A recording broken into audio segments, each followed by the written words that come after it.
Long run analysis in the nominal money market.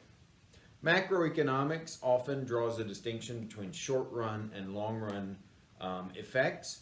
In general, the long run is the time period that's long enough for all the prices to have adjusted. So some shock hits the economy, everything adjusts and moves around, and then sort of when the dust is all settled, you're in the long run. Now, money has a peculiar effect in the national economy because it's just little pieces of paper. Money's long run effect will generally be just to raise prices. So rather than get into the complicated details here, I'll do that in other videos that we'll post later on quantity equation of money, short, long run issues with money, and maybe the real money market.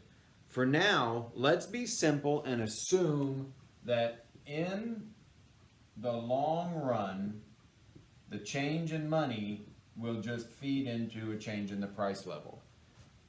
That means that if the Fed or your central bank increases the money supply by 10% today, eventually the result will be a 10% higher price level or 10% inflation, however you want to think about it. That's generally true.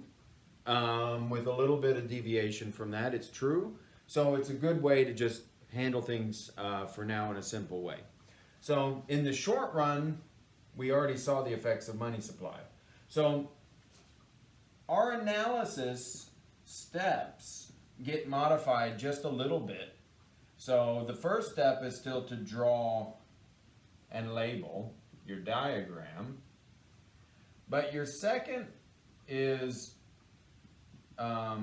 effects of shock into a factor, and now your third becomes if the shock was a change in money, then you have a long run change in price.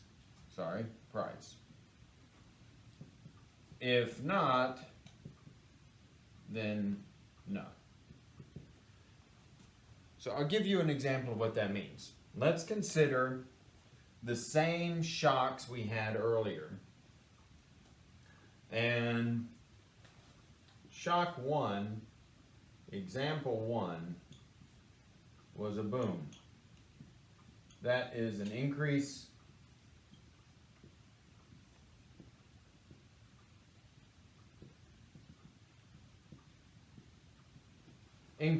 in real GDP. The increase in real GDP translates into an increase in money demand, which translates into an increase in the nominal interest rate. Shifts here, pushes up interest rates, and you're done. This is the answer. This is both your short run and your long run answer. Short run and long run are the same. This is the end of the analysis. If there's more GDP growth, you'll have higher money demand, you'll have higher interest rates. All else equal.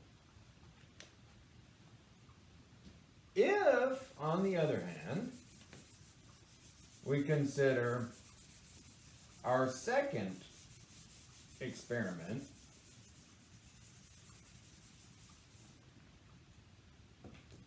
experiment 2 was an increase in the money supply itself.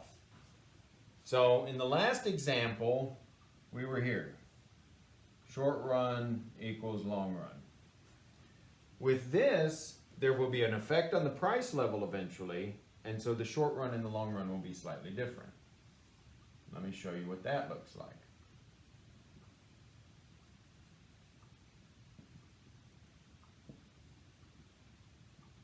We start here. The short run analysis, the increase in money supply leads to an increase in the money supply. No shock there. No surprise there. And that pushes down interest rates.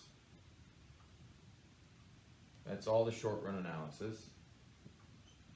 Pushes down interest rates to I1.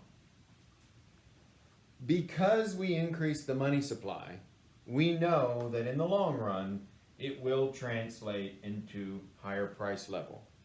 So if a 10% increase, that'll lead to a 10% increase in the prices. Price level shows up here.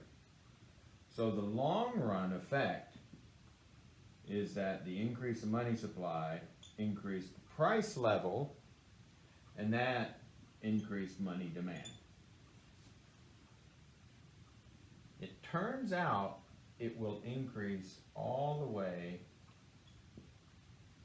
until we return to our original equilibrium. So let's make that green just to make it a little different.